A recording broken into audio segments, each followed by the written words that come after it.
Welcome back to Practice English Conversations, a podcast where we talk about everyday life to help you practice your listening and learn new vocabulary.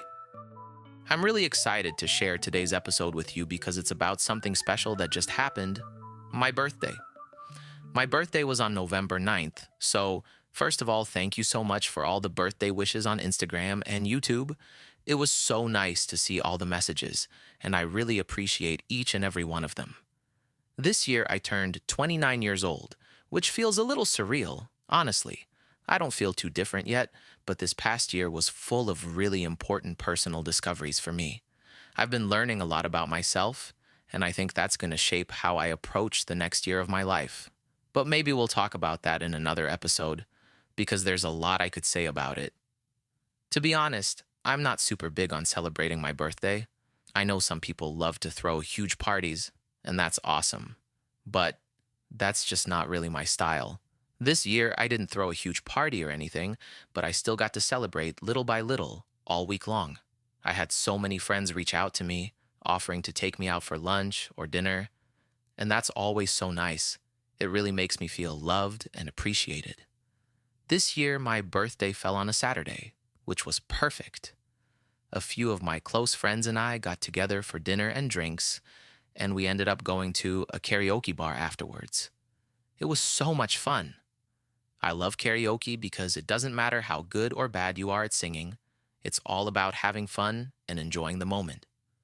I am a singer, so I usually don't sing too much at karaoke because I don't want to seem like I'm showing off. But once everyone's had a few drinks, nobody cares anymore. We sang all kinds of songs, and by the end of the night, we were all laughing and singing together. It was one of those nights where time just flies because you're having such a good time. Another thing that made my birthday special was how incredibly generous and caring my friends are. I always tell them not to get me any gifts because just spending time together is enough for me, but they always do it anyway. The amount of thought and attention they put into their gifts never ceases to amaze me. Let me tell you about one of the most thoughtful gifts I received this year. I've been talking to one of my friends for a while about how I struggle to drink enough water.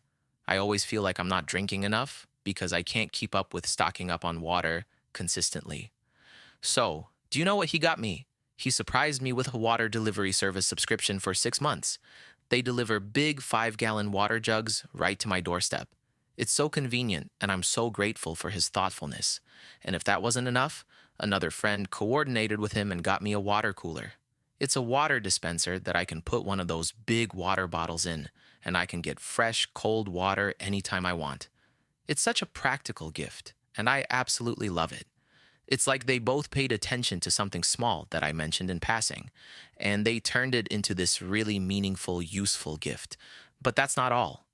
Another one of my friends knows how much I love journaling.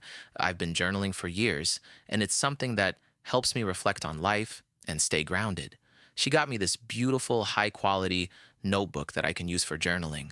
It's such a simple, yet thoughtful gift, and it's perfect for me because she knows how much I love writing.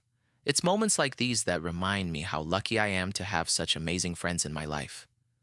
They really pay attention to the little things and go out of their way to show that they care. It's not about the gifts themselves, it's about the thought and love behind them, and I feel so blessed to have people like that in my life.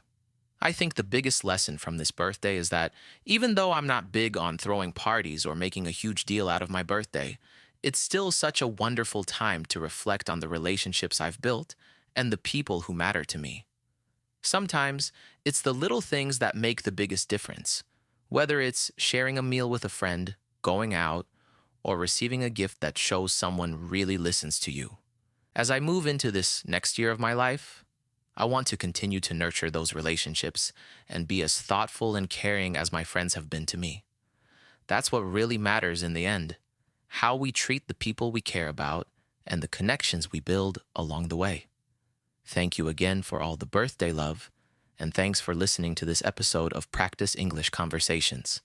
I'll catch you in the next episode, and until then, take care and keep practicing your English. Are you ready to take your skills to the next level? Check out my online courses and ebooks on linguatrip.com. You can find the link in the description under this episode.